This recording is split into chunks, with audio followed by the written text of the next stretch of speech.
Good afternoon, everyone. This is week 8. We are going to talk today about capital budgeting from the previous class, a little bit more about capital budgeting, and we'll talk about basic cash management. This too is our topic today. So today we'll discuss about annualized net present value. We'll talk about sensitivity analysis, and we'll talk about risk-adjusted discount rates. Then we'll talk about the cash management. All right. So now here we're talking about projects with the unequal lives. So in last week, we discussed about the net present value and other things. And now this week, we're going to talk about what if we have different, different lives on our various projects. So we have three projects we have, but 3 projects has 3 different lifetime. Okay, then what we're going to do? At the time, what we're going to do is this, that we'll be actually choosing that project which gives us the maximum net present value. That is the main point here. So here, an example you can see here. So what are the steps involved? Okay, I'll come back to the steps soon. Let's an example is in here that we talk. 2 mutually exclusive project we have. Okay, so one project is E, one project is project F, 2 projects we have. So one project will be finished off in 1 to 3 years time. Okay, another project will be finished off in 5 years time. Now what are you going to do? We'll be actually selecting on those one which one gives us the maximum net present value. Okay, so what are the steps involved to do this one? The steps involved here is that find the net present value of each competing project. We're going to actually calculate the net present value for all the projects. Then we'll choose, here is the discounted rate we're going to apply. This formula you're going to apply in here. Okay. Now, so first we have to actually get on with the calculate the net present value of each project. So let's see here what we have done here. So 2 projects, project E and project F. Project E is for 5 years. Project F is for 3 years. Now, we're going to calculate the annualized net present value for each project, assuming 10% per annum cost of capital. Okay, what will be the result we have? So for project E, we're going to calculate the net present value. Okay, how did they do this? This is the formula we applied.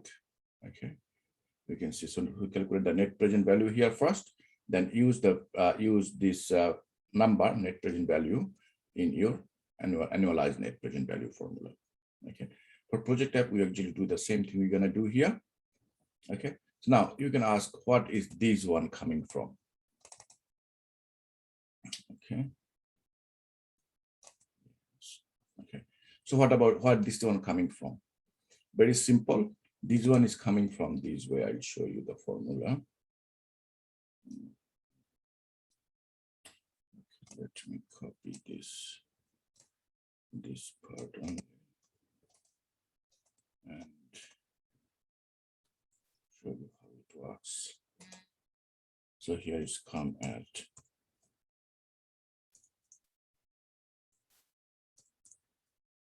future value divided by 1 plus R. Okay.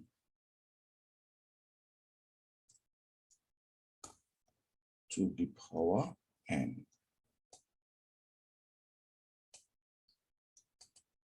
The formula we're going to apply is this one. This is the formula we apply. Okay.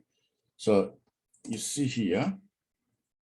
So for the first one, 10. Year 1 is 10. So year 0 means current year. In current year, you're making the investment. So your money is going out. That's why it is negative. Okay, cash is going out. That's why this is negative. First year, you make investment. So money is going out of the business. Okay, so 70 is your cash outflow. Both the project, you have the same cash outflow, same investment, and have the same rate as well. Okay, 10% per annum is your cost of capital. So it will be like this. So we can say 10 divided by, here it is your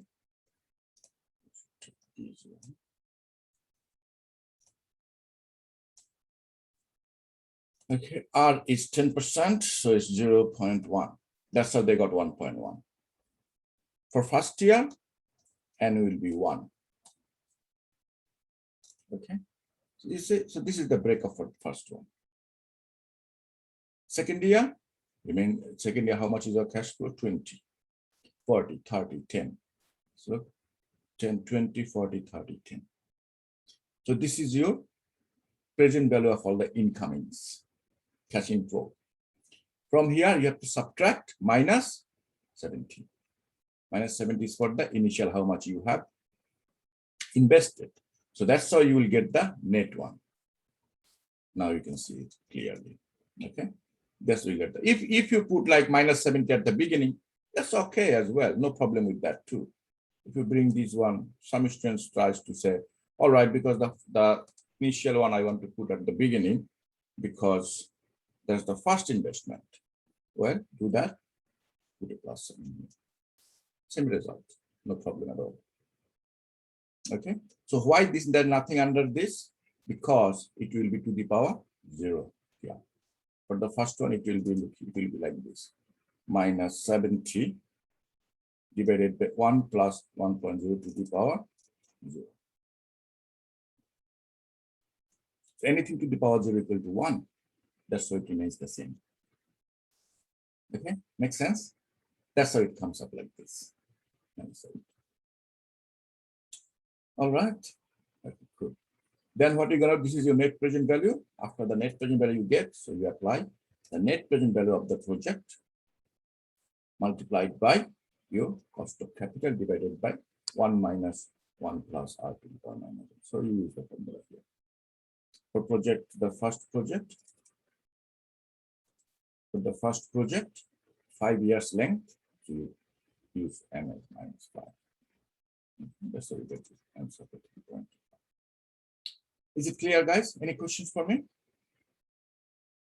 No. All right, then I can move on. All right, for project F, we do exactly the same thing. See, minus 7, you can bring it front as well, no big deal.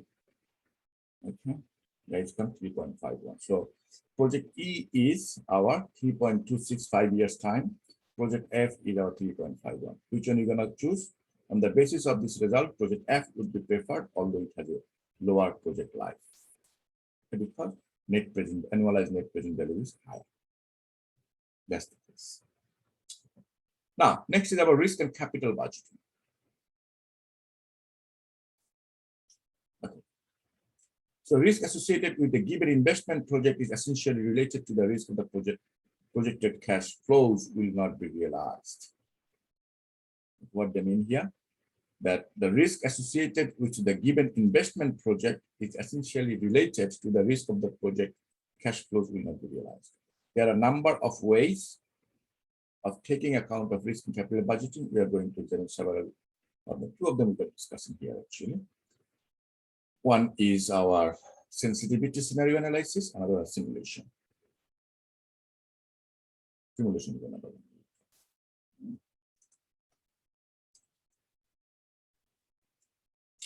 So how do we work on the sensitivity one? Okay. So sensitivity one, it comes up in this way, that you will be given some scenarios in this case. Okay. What scenarios will be given? Okay. Let's say the scenario they give you, what are the possibilities? Pessimistic, most likely, optimistic. So because we are making a predictions in here, forecasting in here, we don't know. It depends on the situation. Most of the business, I should say almost all of them are depends on the economic situation, how the business goes, like how the economic situation of the country, what we are expecting. If the business is very good, how much you can get. If it is not good, how much you will get. If it is very good, how much you can get. So there are the various situations you have to analyze in here. Okay. So here at the talk, you can see here, scenario analysis. In sensitivity analysis, the sensitivity of results to changing one variable, projected incremental cash flows at a time gauged. Often 3 basic cases are variable. What are these? Most likely, good, and worse situation. what happens with the most likely, like normal, most likely like in the middle average, then good, best or optimistic case, and worst case scenario, worst or pessimistic case. Okay, 3 cases we can actually consider in here. Consider mutually exclusive project GH, which are expected to display conventional cash flow pattern with equal incremental inflows after the initial investment. Each project has a life of 10 years, and the firm's cost of capital is 8% per annum. The following information has been determined. So this is the situation we have. Okay. So initial investment is 50. You can say cash is going out. Okay. This is minus 50. Okay. Actually, I shouldn't say minus here, because on these 3 situations they gave here, that pessimistic annual net cash inflow. When they say net, it means they have already calculated outflow, and inflow. They already calculated that one. So their investment is 50.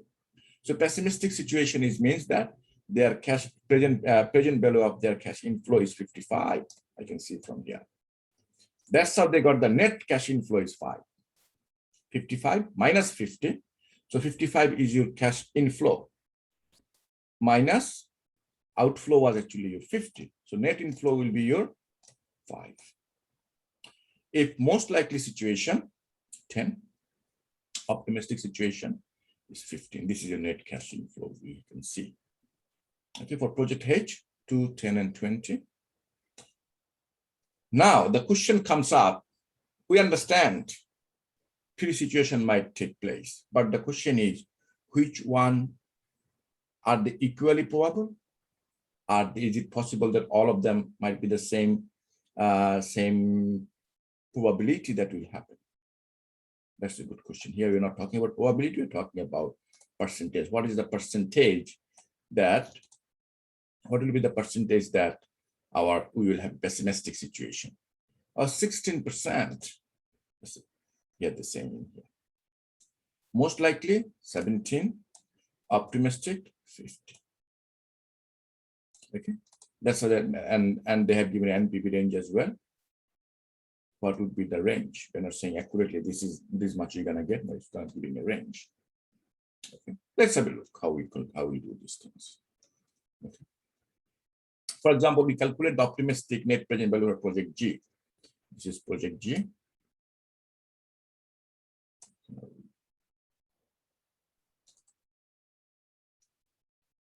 Project G we're working now. Okay. And you can see 15. So this is the okay.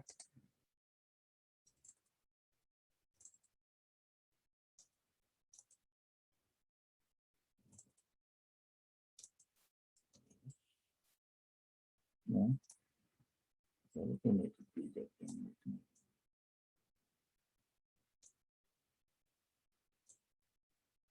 It's better now. So let's read again. So the optimistic situation we have. Okay, optimistic situation is 15. Okay. So 15 is our optimistic annual net cash inflow. Multiplied by, you can see range here, another I should say range here, 10 years. And they gave 1 divided by 1 plus 0.8, it means 8%. So we should be right here, which is actually, okay, 0.8, it means here, 1 plus 8%, it says here, look at here.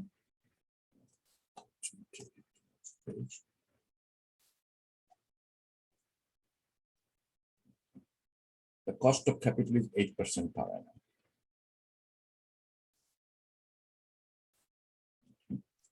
From here, the same percent.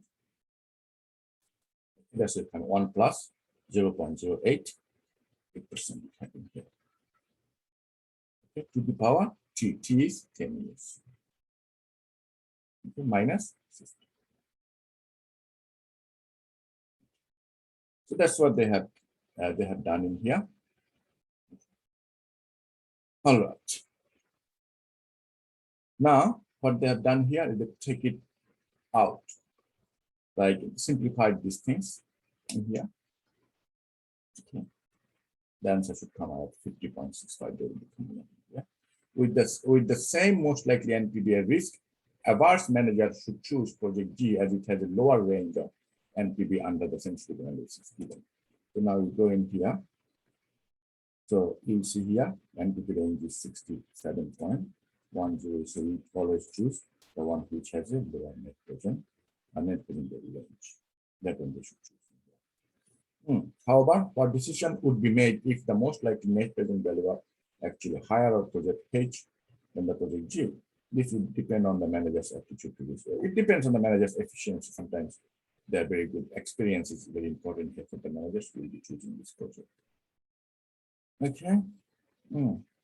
Next one is simulation. We'll go very briefly on these things. Okay. We'll go very briefly on this because we have another chapter to start today, which is cash management. We'll talk today. The simulation methods allow us to estimate, for example, a probability distribution. Now we're going to do the same thing, but with probability now. Okay, probabilities with the simulation project. Okay, let's have a look. That's okay. It will remain the same. In that case, it will be, look, it will be here. It will not be like 16 point. It will give a probability value. Like pessimistic situation might be a 20%. Most likely, let's say, is 60%, and optimistic, let's say 30%.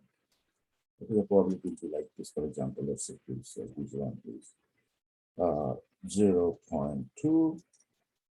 The probability is, let's say, 0.6. Then let's say 0.2. Okay. Now this should be, let's say 2.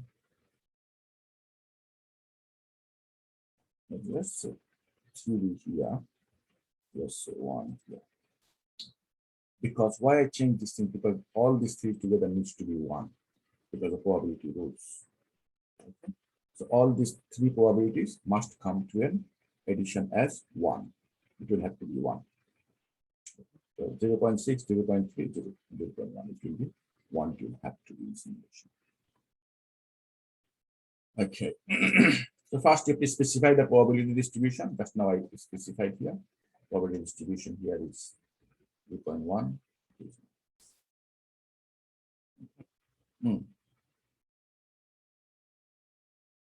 All right.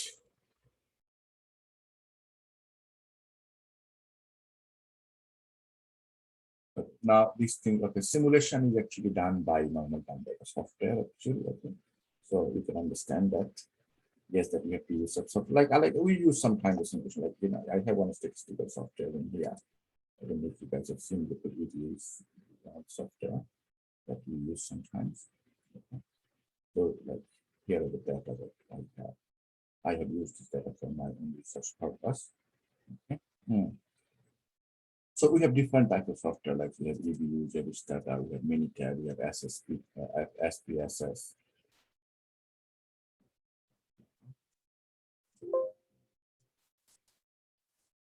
So different softwares we have for this. The software chooses value for each of the distribution. The values obtained at like the software value obtains in here, other than variable are used for calculation of net present value. Just the 20 are repeated many times. So yes, so simulation is not at this stage much for you guys. Now, next one is about risk-adjusted discount rate. Here, the risk-adjusted discount rate method accounts for risk and the time value for money in one measure. Risk and money value, both of them we can actually measure in the one way. In the radar method, risk assesses cash flows are discounted at a higher rate. Formula, here we talk about we do not talk about interest, talk about data rate. Okay, see again at the end, minus cash outflow, minus here. So this is your cash flow coming in at time t. Okay, the cash flow coming in at time t and radar rate and t the same. It's remain the same formula, just you just replace your discount rate with the radar rate. Okay, radar rate means risk adjusted discount rate.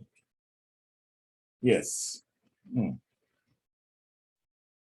Okay, now how do we determine the radar? In practice, radar is determined with reference to an estimated relationship between the measure of total risk and the rate of return. So we will see total risk measure, and the rate of return is the other rate, risk adjusted discounted return. So there is a graph we use. The reference estimate relationship or the relationship they have. Based on relationship, we discuss these things. The relationship is called market risk return function. So this relationship we have, market risk return function. The higher the total risk will be, higher the is a positive relationship. I can see here the positive relationship they have. This is when you will see any graph line has this like upward sloping, that will be known as positive relationship. If it is goes like this way, okay, if it goes like this way, for example, it goes like this way, downward sloping, okay, then this means that you have a negative relationship. Okay. I can see here the positive relationship up there, which means that if total risk measure increases, risk adjusted discounted rate will be also increasing. Okay, and let's draw these lines in here. So if the risk is this much, the return is this much. If risk increases, let's say risk is in here. Okay. That also increases. This is a positive relationship. Okay. In that case, okay. Example in here. Suppose that for our previous project A and B, the radars are determined at 12%, 11% respectively. The projects. Calculate the net present value for of all these projects using radar. How do they calculate it? 10, 20, 40. This is from the previous classes, the example that we have. 10, 20, 40, 30. Where is this one?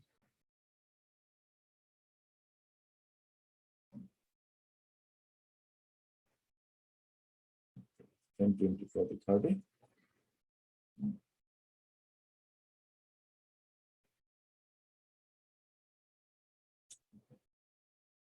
Yeah, 10, 20, 40, 30, 10. This is the one minus 17. We get here the result as 8. And the rate here is for 12%, it is mentioned. Project, like E and F, we use that time. Let's say here for the A and B. Okay, so it is 8.08% is not present there. So project B is 9.59. Okay. So what is the radar represented project using this radar? Okay. Then the radar value is 11. So here we did not use the cost of capital rate, we use risk adjusted discount rate. Okay. All right, this does the project B would be preferred because they have a higher return. That's it. Nothing much. All right, now let's talk about cash management. To understand the cash management, we need to talk about working capital. What is a working capital? Okay. All right. Working capital is how much money you are rolling in business to run. To operate the business, how much money you're rolling in a year or in a day or a quarter or month, whatever it is, for the time period it is. So how much money you need to roll to operate your business. That's what they do. They find out working capital. How working capital is calculated? Working capital is calculated with this formula.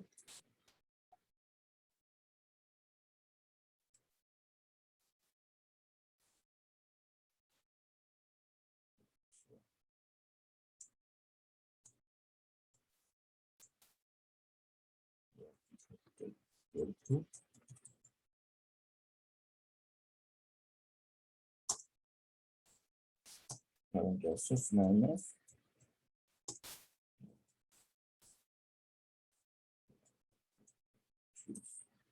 that's the thing.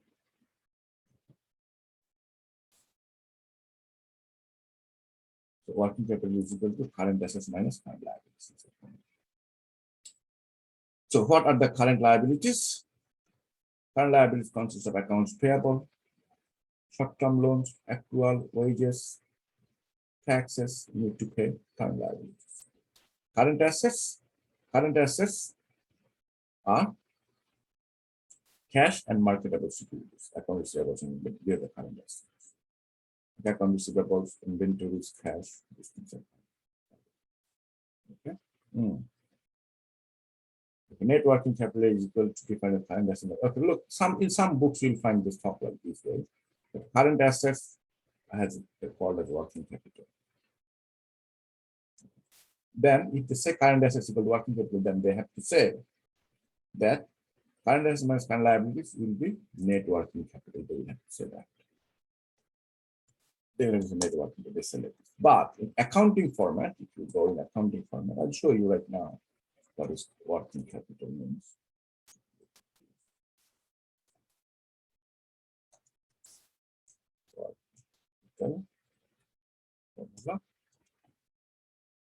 Current assets minus current liabilities. So don't get confused. As I said before, if you want to say current assets, like in here, you see the current assets or working capital dimension. So what about the current assets minus current liabilities then? That is, then they have to say this net working capital then.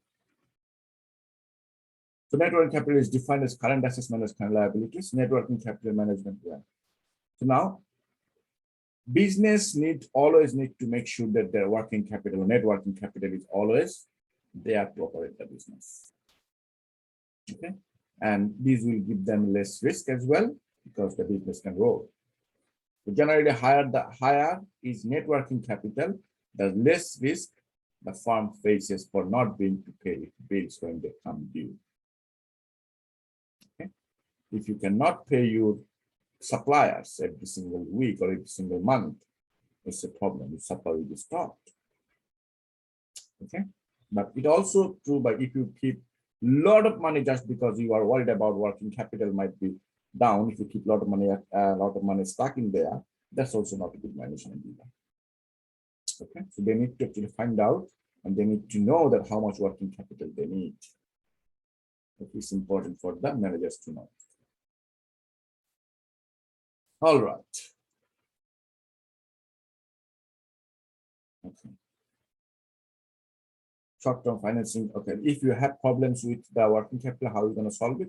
You can take short-term loans like week to week loan you can take. Yeah. Operating and cash conversion cycle. Now we're going to talk about different terms we'll be talking about. One of the topics, like now these things have their definitions that you need to know. We're going to use these definitions here, and you will see how we have to determine our net working capital. The operating cycle is the time from the beginning of the production process to the collection of cash from the sale of the finished product. So these things are various terminologies, how do we call them? What they say here? Production process, time from the, like the working capital getting stuck. So you are investing $100, you are, or I shouldn't say, you are using $100 to produce an item, and the money is stuck with that product until you produce it, market it, sell it, and collect the money back. Make sense? Produce it, make it ready on the inventory, market about it, then you sell the product, maybe you're selling on credit too. After selling, you're collecting the money from your, this whole time money is done. Okay, so now there are some terminologies here. So we call that operating cycle. Operating cycle is the time from beginning of the production process to the collection of cash from the sale of finished product. That's called operating cycle. Okay. So how do we calculate operating cycle? Calculate this way. Average age of inventory plus average collection period. Okay, what is these things means? I think we'll talk about this now. Here is the one. Average age of inventory is 365-day inventory turnover. Now again, you have to know what is inventory turnover. Cost of goods sold divided by average inventory. That's how calculate inventory turnover. This is much more accounting terms actually. Average collection period, average accounts receivables divided by average credit sales per year, per day. Okay. How do you calculate per day? Annual credit sales divided by 365. That's how you calculate. These are the various terminologies you use. Generally, the longer the operating cycle, the greater the firm's need for financing and support its operation on a day-to-day basis. So if your operating cycle is very long, very high, that means that you will have to have more money attached to it. Next one is about cash conversion cycle, CCC. The time of firm's cash is tied up between payment for production inputs and receipt of payment from the sale of resulting finished product. That's called cash conversion. You see, the time between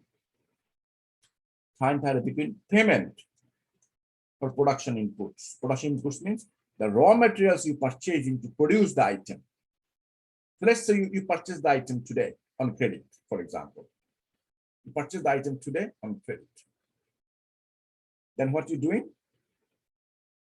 This money need to be paid in next, let's say, 25 days later. So you already started your production. See that? You didn't sell the goods yet. You started the production in next 25 days. You will have to pay the supplier. Okay, so that's what they mean here. How do you calculate it? OC minus APP. What is APP? Average payment period. Like I said, 25. It could be more, it could be less. Okay, so here, one common ways of calculating APP, average payment period, is this. Average accounts payable divided by average credit purchase per day. How do you calculate per day? Divided by 360. Annual credit per day divided by 360. So these are the various formulas that you need to understand. Now, there's an example in here. Consider again the case of Bosco Company, for which the income statement and balance sheet are provided below. Calculate the Bosco's operating and cash conversion cycle, assuming the end of year inventory figure is indicative of the average inventory value. All sales are on credit and made at a uniform rate throughout the year. And annual credit purchases can be approximated by the annual cost of goods sold. Okay. So here is your income statement. Here is your balance sheet. Now we have to calculate. Okay. All right.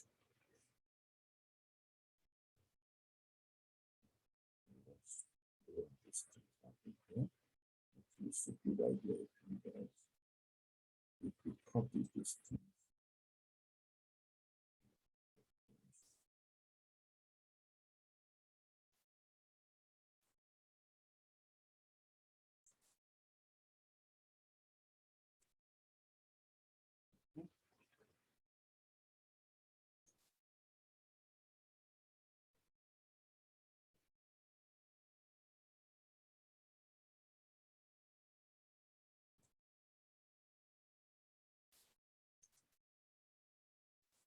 Lots of abbreviations are involved in here as well.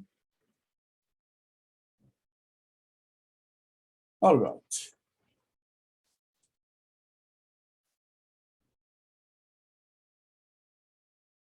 So let's start from the first one. So what we need to calculate here? We need to calculate operating cycle and cash conversion cycle. Operating cycle and cash conversion cycle. Let's do it.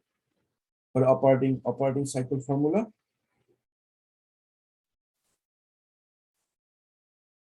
operating cycle is equal to average age of inventory.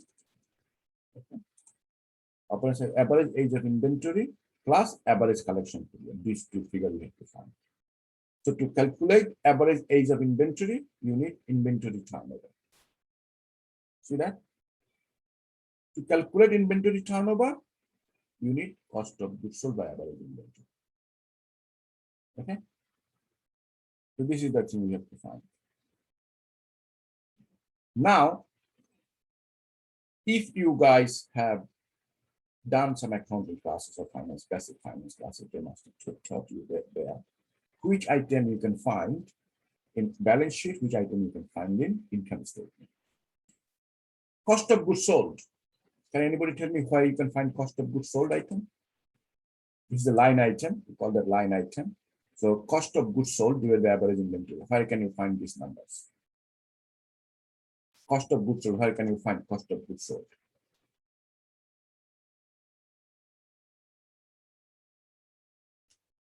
Cost of goods sold is found there, income statement. Average inventory can be found in balance sheet. Okay. So you go in here. You see here, less cost of goods sold. Less cost of goods sold. Average inventory you'll find in here. Cash inventory. You see.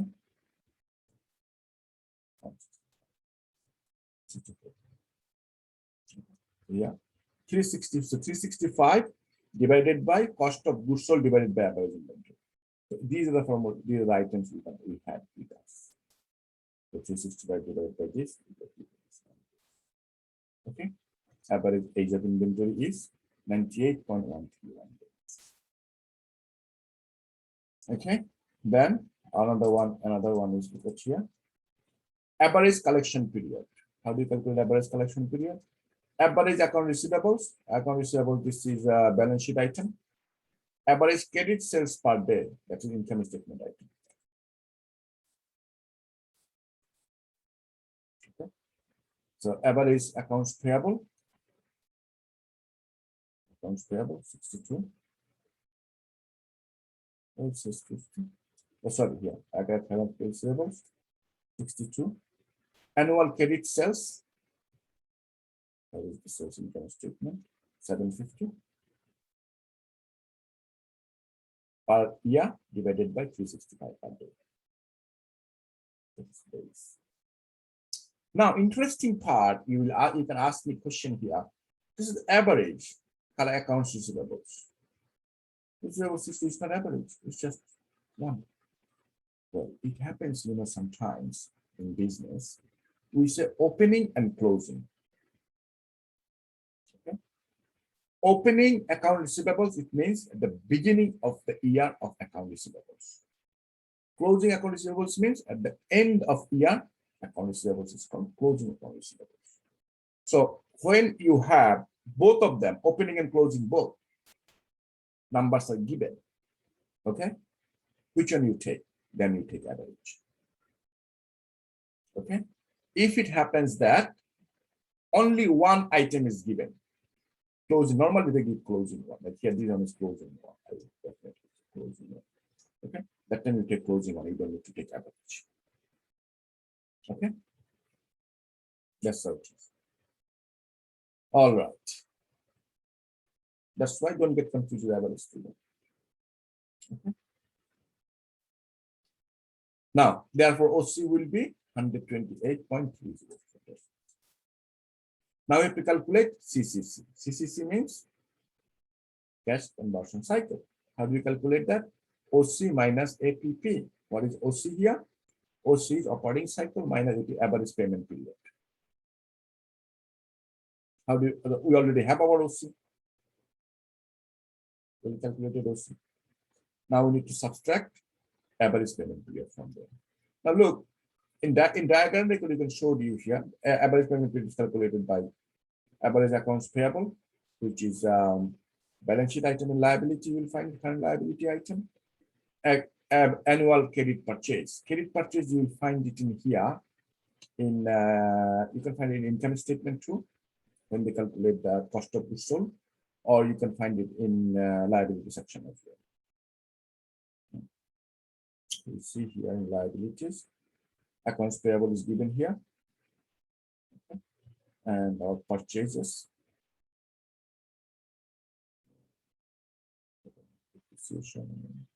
Didn't keep here. They must have mentioned somewhere else. And credit purchase.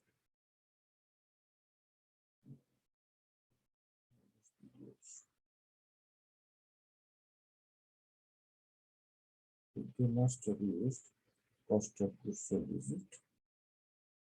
Yeah, they use cost of goods sold, the whole figure as you purchase. But actually, I think I should tell you this. How do you calculate cost of goods sold in accounting terms? I'll show you this. We say this way. Opening inventory plus purchase minus closing inventory. This is the formula to calculate cost of goods sold. Okay. This is the formula to calculate cost of goods sold. So in this case, since they have given only the cost of goods sold state 610, they use this. They use exactly the same thing they have used.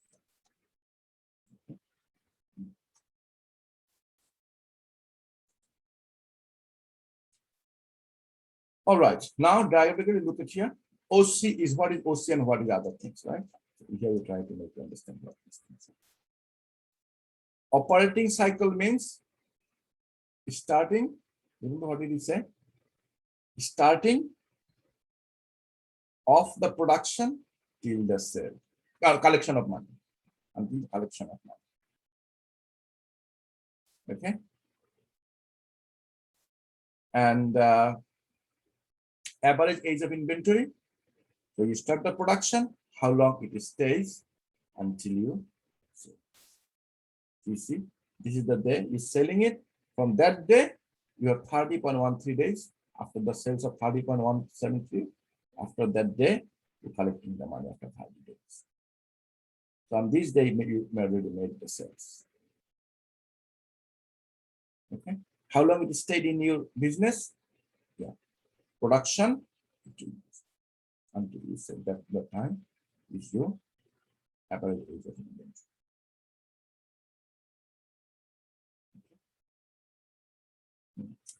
So here, average payment period. So you purchase the item on this day, 0. Okay.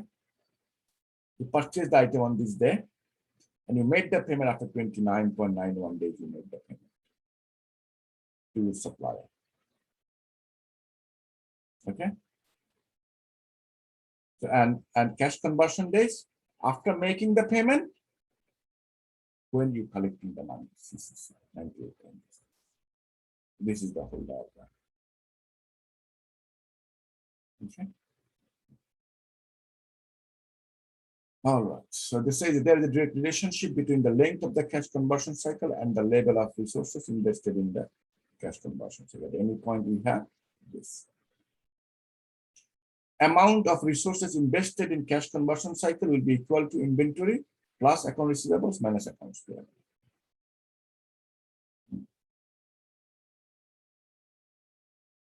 So here they're giving another example in here.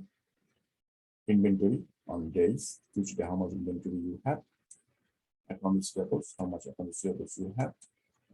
So inventory plus accounts payable. Tied up, how much money tied up in cash conversion cycle.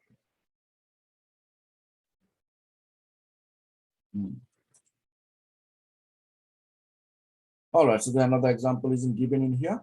Consider again the case of Bosco Company. Supposing the value in this in the third is the balance sheet for the inventory, accounts receivables and accounts payable are typical for the firm. What is the level of resources invested in the firm in the cash conversion cycle?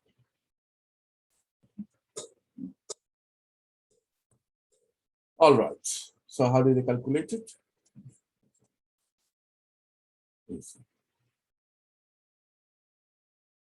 There is nothing much in here. Yeah, nothing much in here.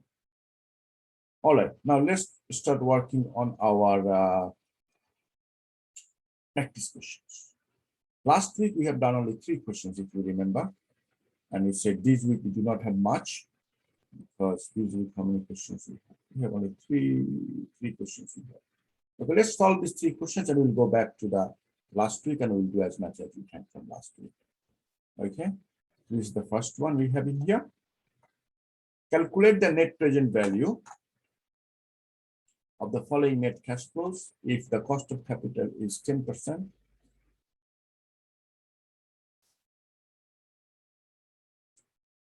If the cost of capital is 10% per annum, also calculate the payback period and IRR of the project. The first one is, let's do this one.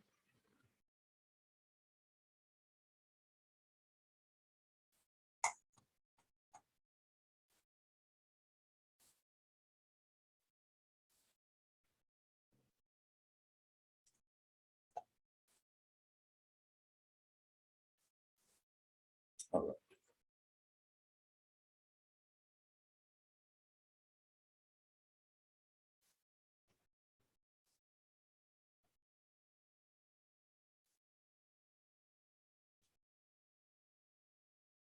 So I will say here.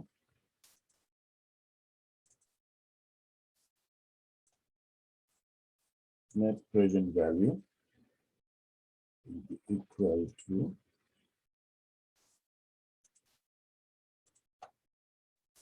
future value divided by 1 plus R.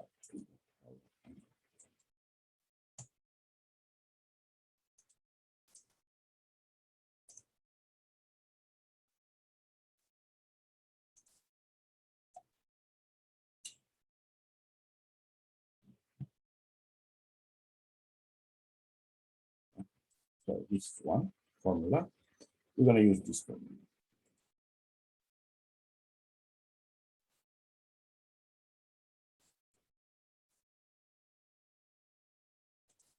So for this one, okay, if you want to go for minus 60, that's all right. I will keep minus 60 at the end.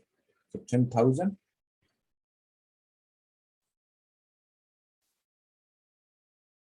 One plus R. How much is my R? 10%.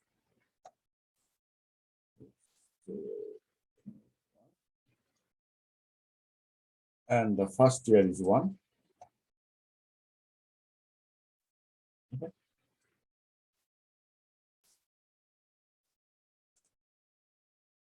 Plus second year 42. And this will be 2.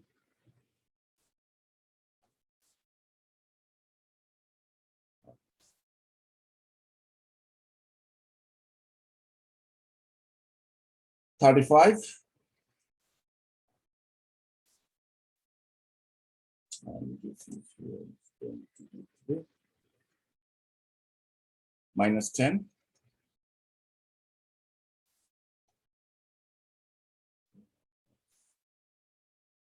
10,000 again. Yeah. 4.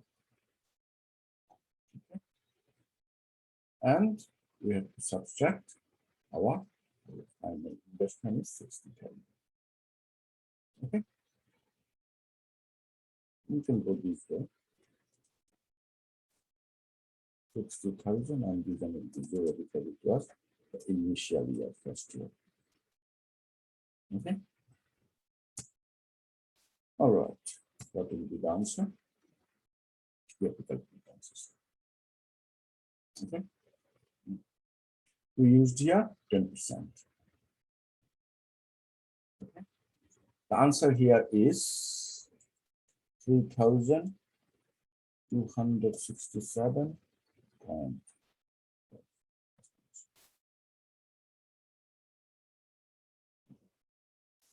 That's it.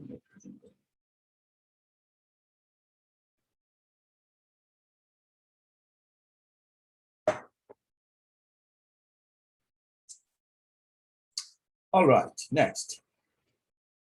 We have to calculate IRR. In IRR, the point is at which interest rate, you have to calculate R, at which interest rate net present value will become 0. This is IRR. Okay. So you can see here, your net present value is this much. So it will be definitely more than that. Discount it more. By how much? Let's say.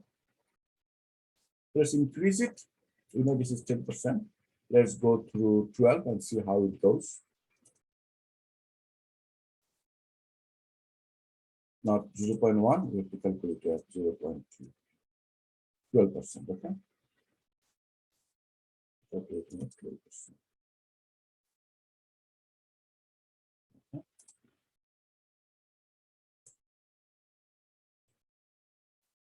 At 12%, how much you get? At 12%, you get here 967.84.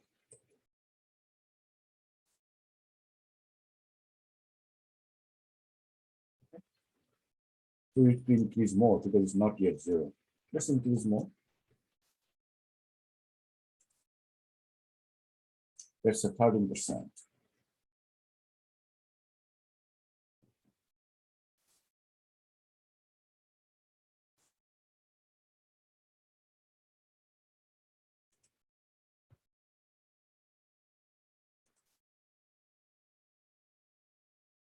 How much you get?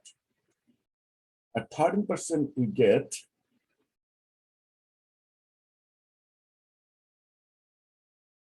minus 134.71. Now it is going more than zero.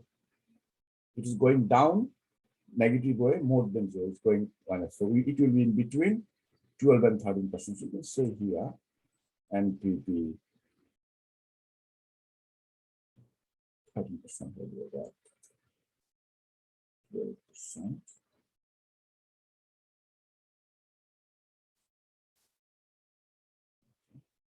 12%. Okay.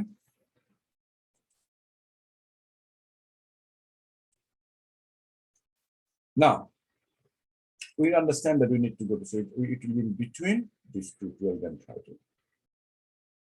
Okay. So how do we calculate that? We calculate this way.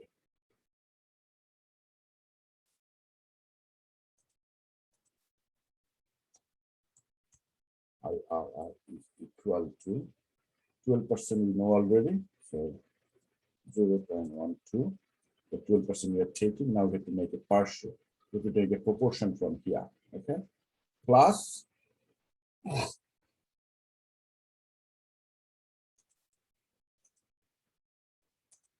here we will say at 0.01 multiplied by 967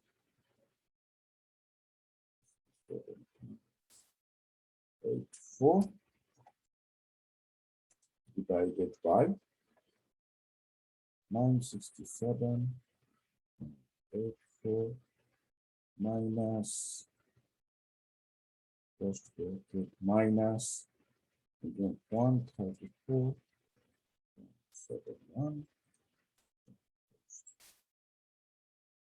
Okay. It will be equal to how much? It will be equal to 0.12877.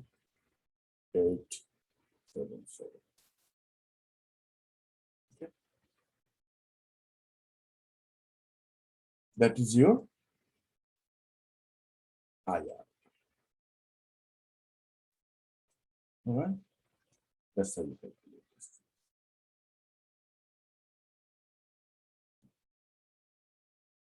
All right. Next is payback period. And done. Next one. Number 2.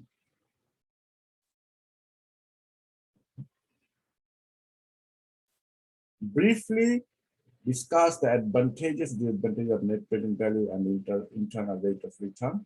Method for positive valuation. Do this method always lead to consistent recommendation? If not, why not? Okay. It will give the same, both IRR and net present value. They will give you the same accept or reject result of the project. It will give you the same accept or reject decision about the project.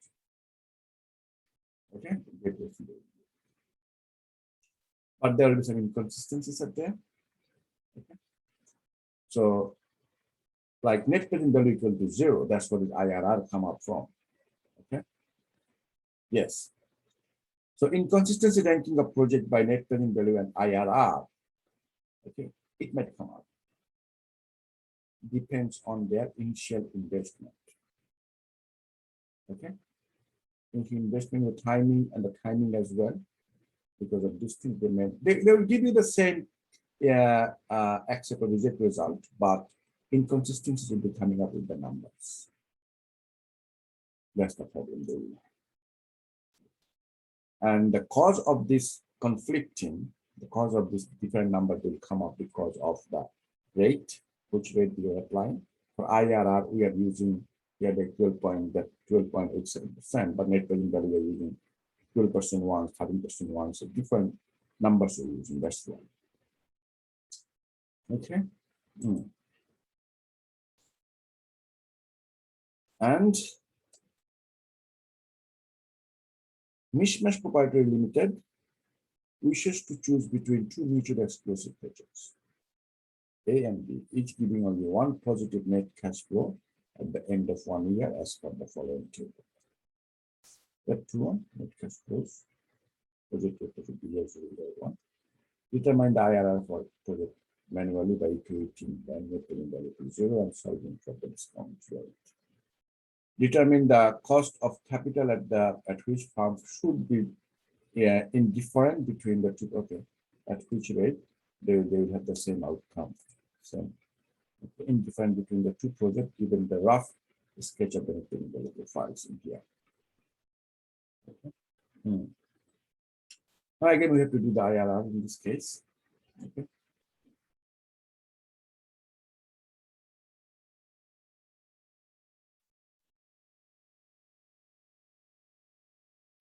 All right.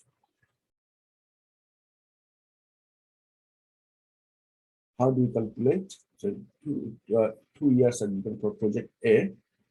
Okay, 2 years. Year 0 is -400. Year 1 is 500. So it's not much, just 1 and 0. Okay, so year 0 and year 1. All right. For project A,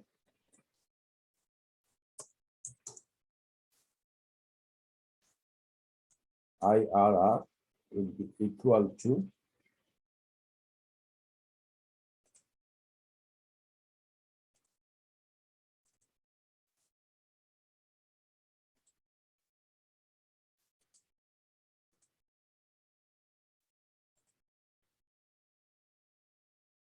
so first year is the present value, future value is 500 divided by 1 plus interest rate. Which interest rate we have? IRR. Okay. Minus our initial investment. Minus. Oh. What is the answer? Okay. Oh, sorry, it will be not IRR, it's net present value. So what is the rule? The rule is that net present value will be 0 at IRR rate. We will say this will be 0. Let's say here, net present value will be 0. Okay.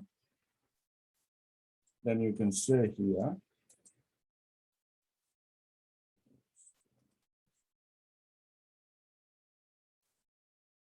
okay. So it will become this one go on this side, so we do the calculation. So let's check this.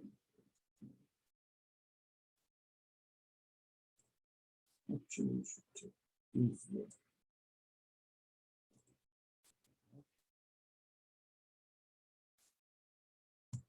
This.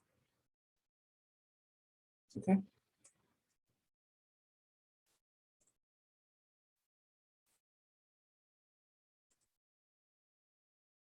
It will be multiplied by this way, this will come this way, we can say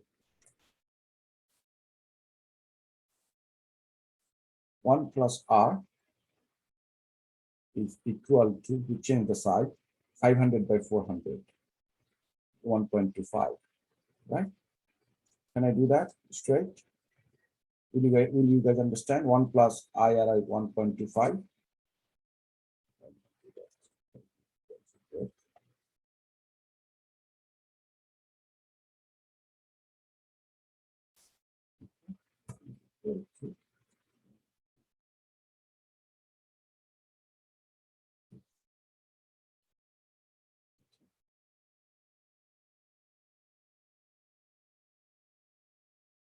Now, if you change the side,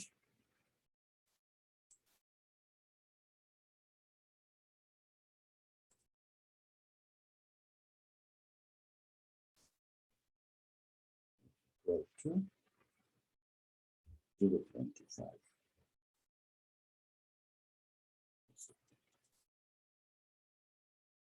Positive. Project B.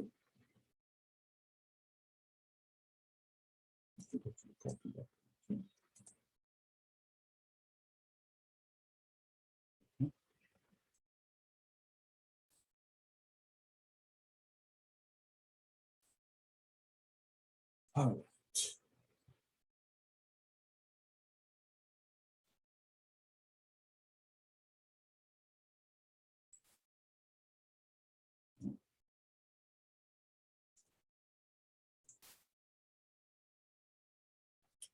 So it will become 0 equal to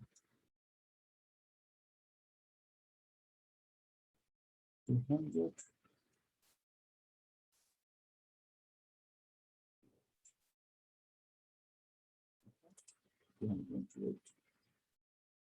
All right.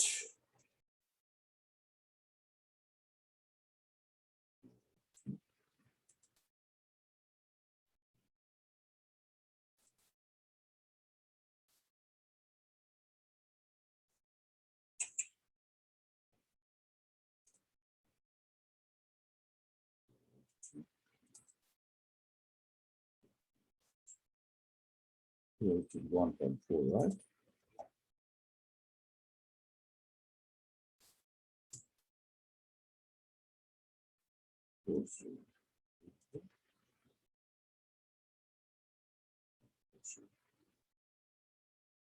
All right.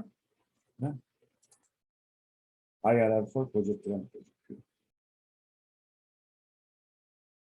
All right.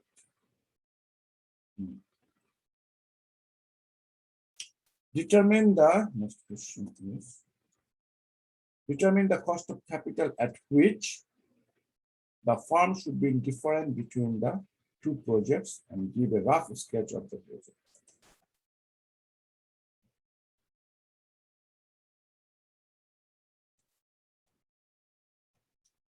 So they're trying to say here that at which rate these two projects will be the same, will give you the same outcome. At which rate both of them will have the same net present value. All right. So which means that this one project A will be equal to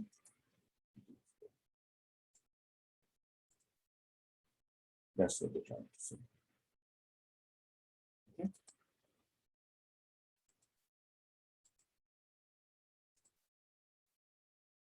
So that's what they're trying to say.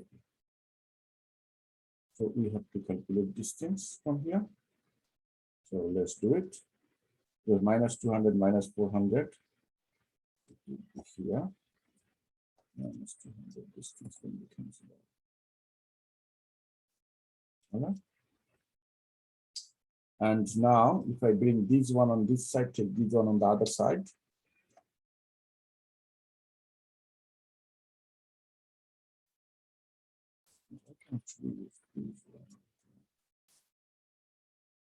We have to now calculate these numbers, right? So let's this one. Actually, I can copy the whole thing.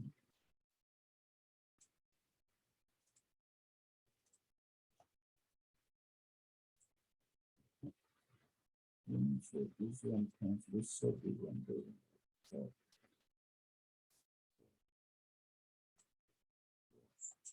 this.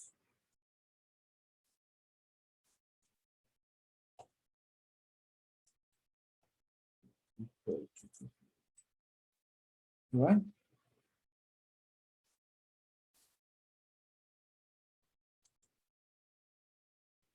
Will be equal to 500 minus 280, 220. So 220 divided by 1 plus R, IR equal to 200. So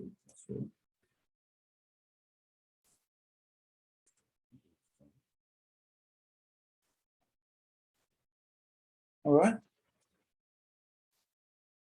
So how much is IRR? Very easy.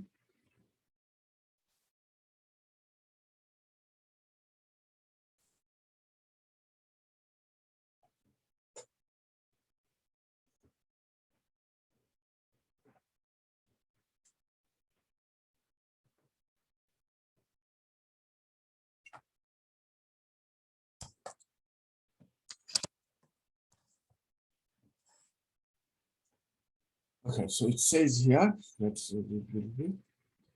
Okay, I can check it on the next line.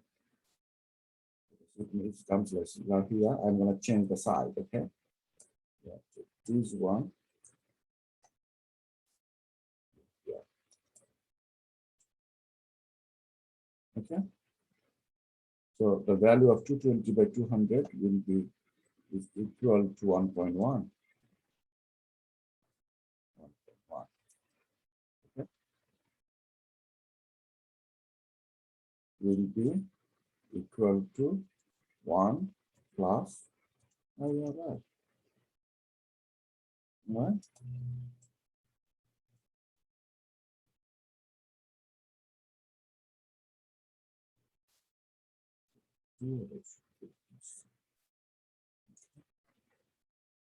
So IRR will be equal to now equal to 0.1. That's it. Okay. That's what we're trying to tell you.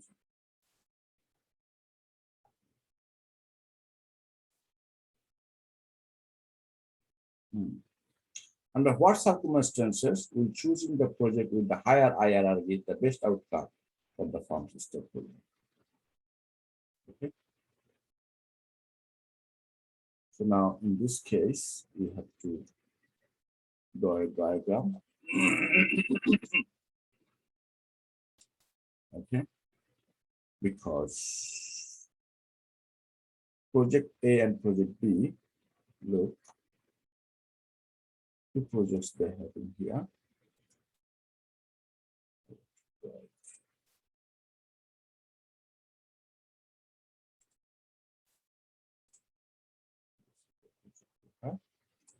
This side is your cost of capital, this side is your outcome. Okay, net present value. So project A will look like this way.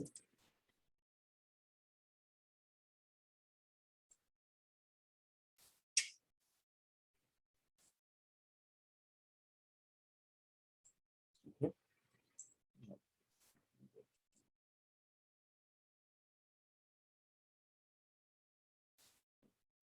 Project B will be the intercept at 10%. Intersecting at 10%. Okay. And project B will be better. Okay. This is project B, this is project. The project B will be better because it gives you better higher rate of interest, but higher IRR, but it gives you a better returns, same return for that one. All right, let's go for our previous classes from previous week's workshop. Okay.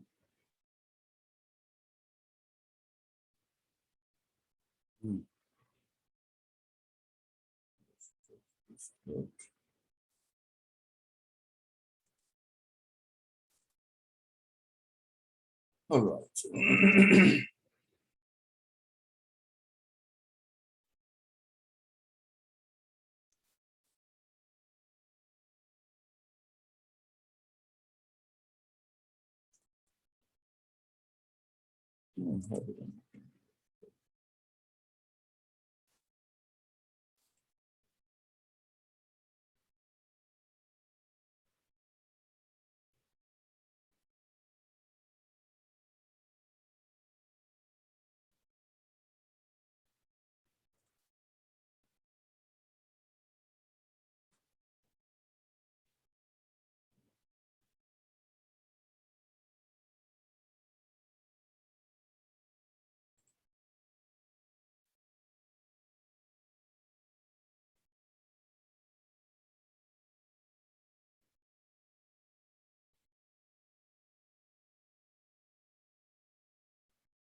We have done to 3, right? It's not going to work from 5. 5, 6, 7, 8. Oh, no, that is a lot. Oh, you do as much as you can. Let's work from 5. 4. We've done to 3 last week. So, yeah. What is saying in number 4? If the dividend yields for year 1, we expect it to be 5% based on the current price of $25. What will the year 4 dividends will be? Dividends growth at a constant of 6%.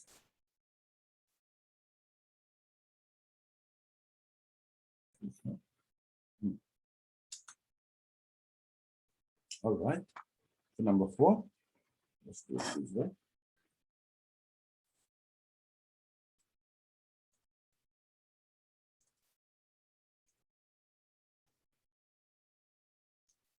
Dividend 1 is equal to, this will be 5% of $25. 5% of $25, which will be equal to how much? 5 into 25, 1.2.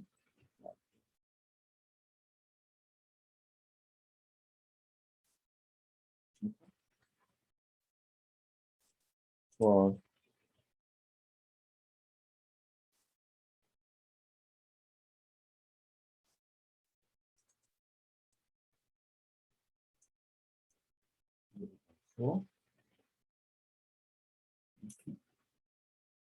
year 4 dividend, how much it will be?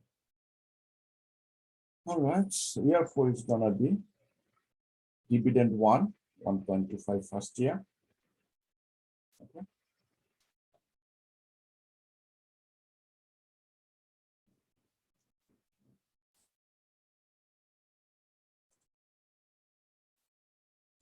One multiplied by 1 plus 0.6.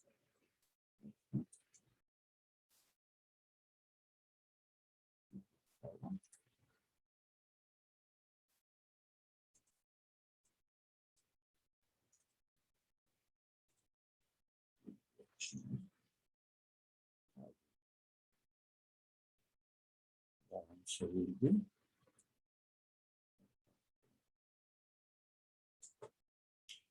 okay.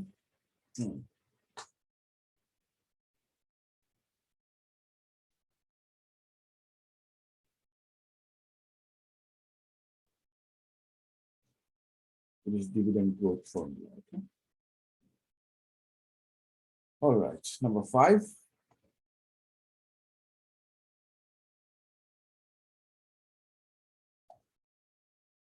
A stock paying $5 annual dividend sells now at $80, has an expected return of 14%.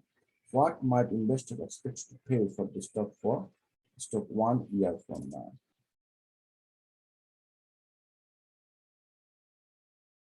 Okay. This is about the dividend. If you know the dividend discount model, those things are doing it here. Modigliani model and dividend growth model. That's what we are actually applying here. Okay.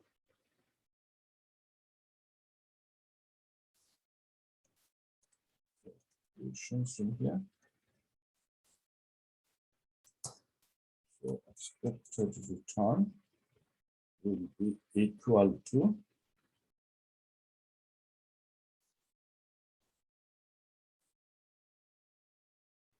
one equal to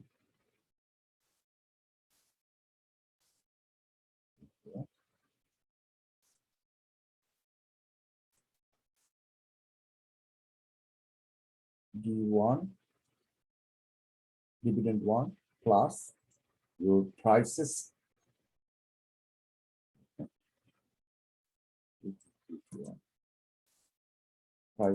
from current year minus for price in previous year.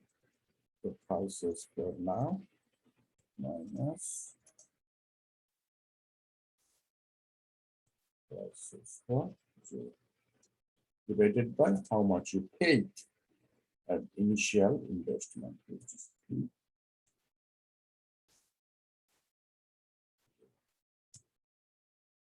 That's the formula we have.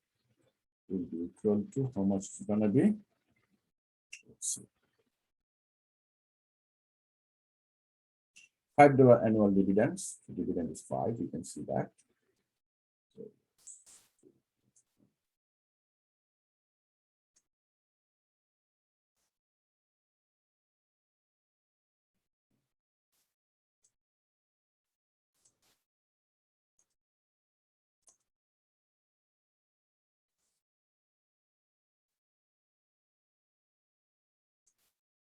$5. Previous price we have paid how much? The sales. Still now at 80s, so which means price now the price is 8. I think 80 has an expected 14% expected return. R1 is here. 0.14. That's the return. Expect to pay for the stock 1 year from now. So what will be the price in after 1 year? So the P after P1 we need to calculate. It's currently if they purchase at $80. What will be the P1? Right?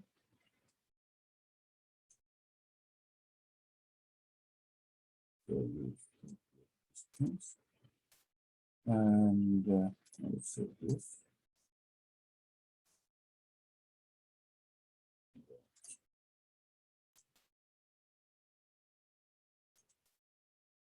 P1 will equal to 8 into 14, it will be 112 minus 80. Let me see. 86.20.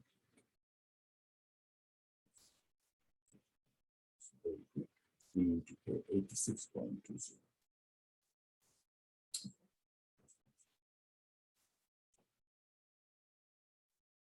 Six.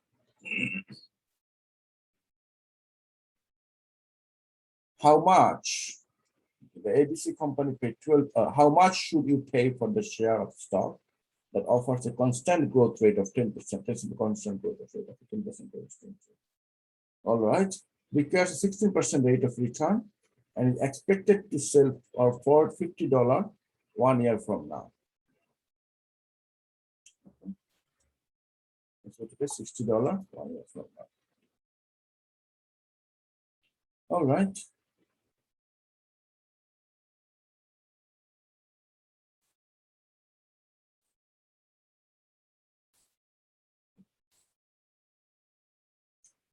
That's right.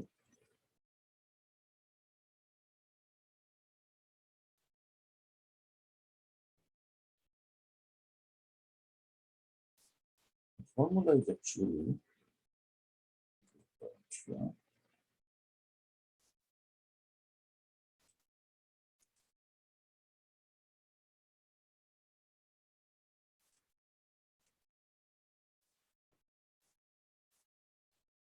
P0 is equal to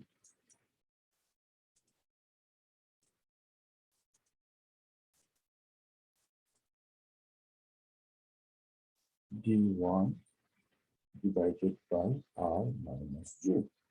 That's the formula. Okay. So from here you can say equal to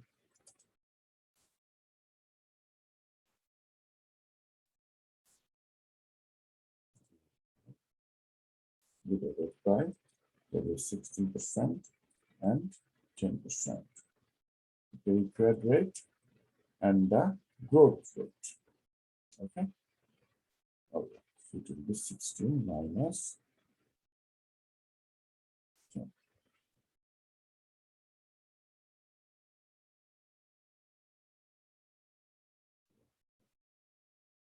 Okay.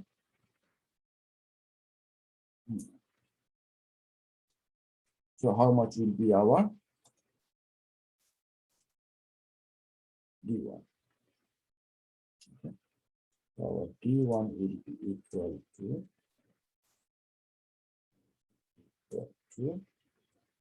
P0 into here 1610 0.06 multiplied by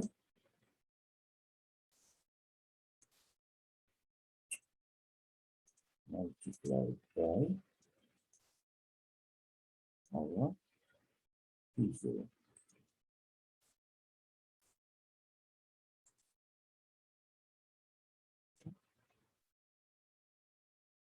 All right, so this will be our case.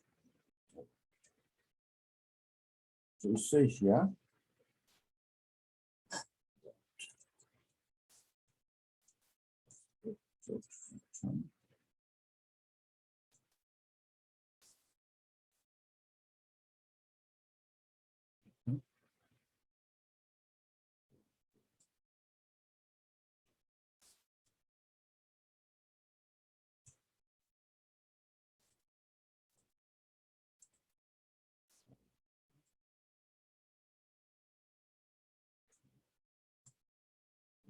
equal to,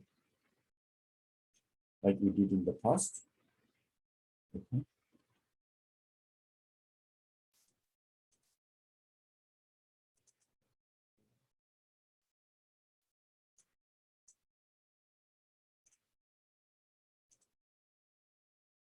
D1 plus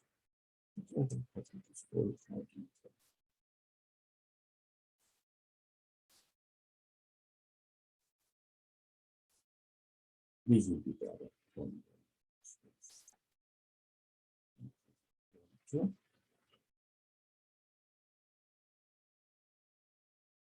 D1 is equal to this.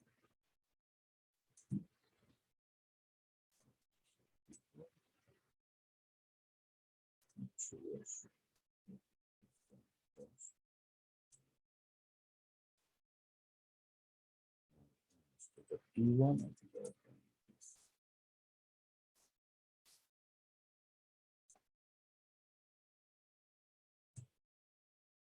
zero and 0.06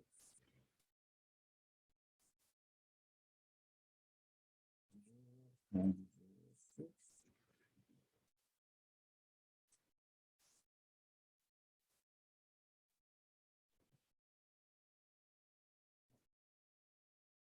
Sorry, not sorry, P0.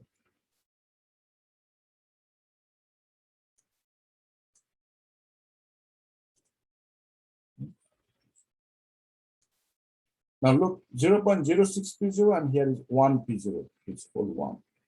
It will become minus 0.04 P0. Okay.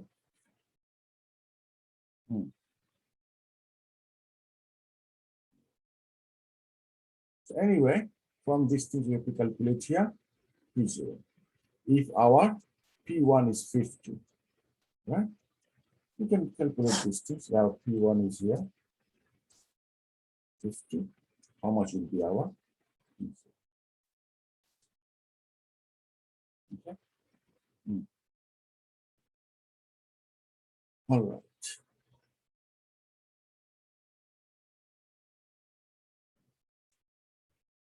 So it should be our R1 system.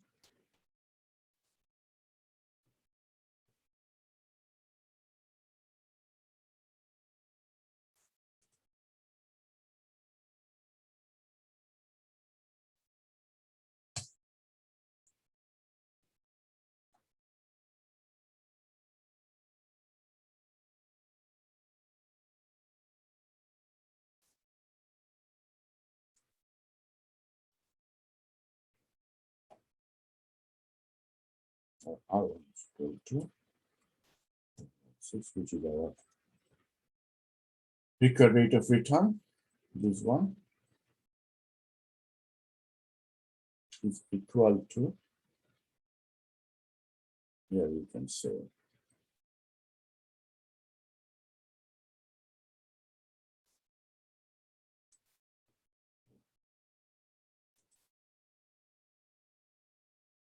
okay. Now you calculate here and find out P0 values. That's it. Hmm?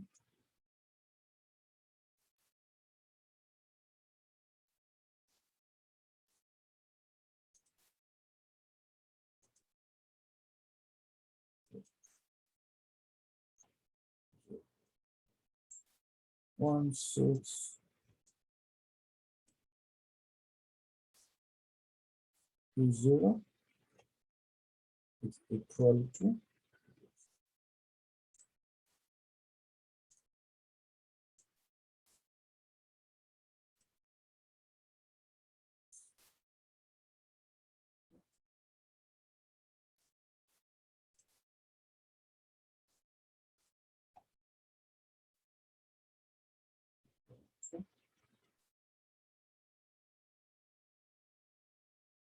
0.16. Give me a second. Use my calculator. Actually, I can use this one here.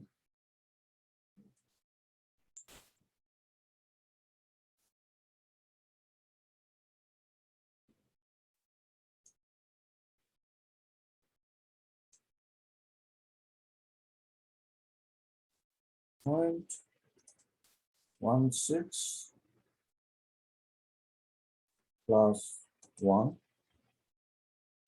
minus 0.06, 1.1. 1.1 equal to 50.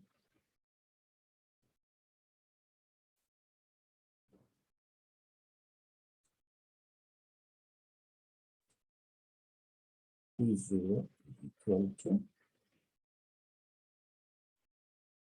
so P0 will be 50 divided by 1.10. Okay.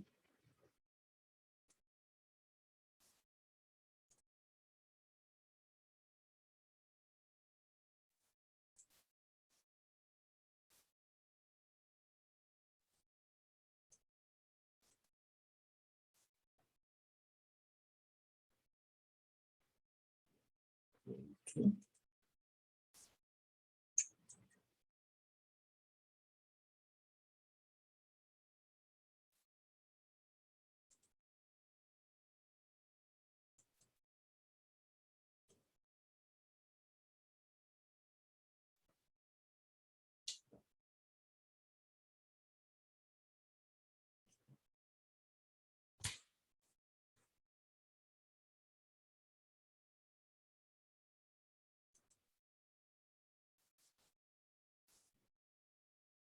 Number 7.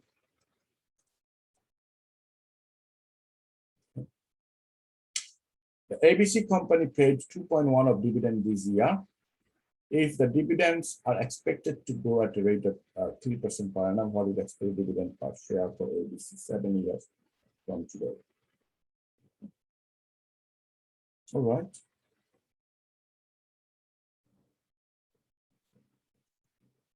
Okay, this is another formula that I use here.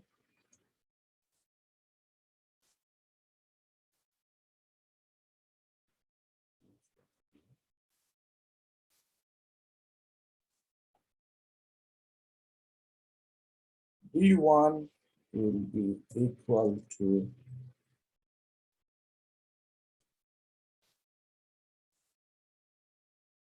equal to D0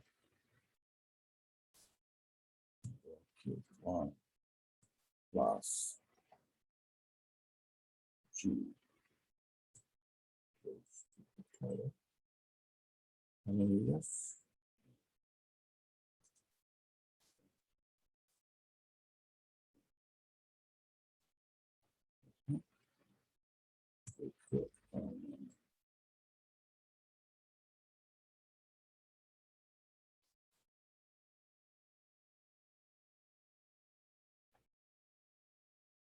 Equal to what we have here.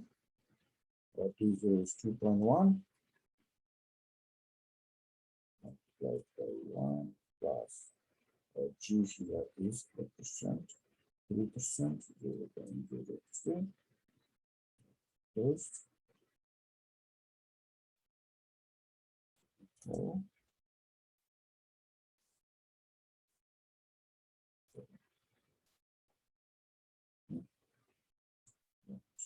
here.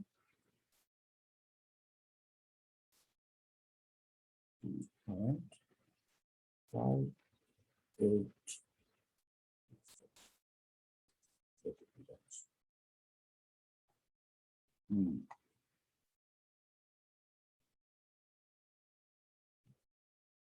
All right, I think I will stop it in here for today. Okay.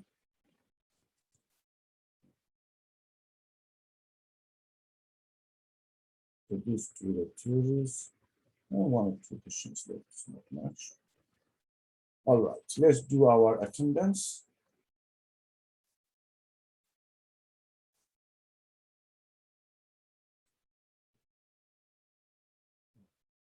I'll do the recording start now.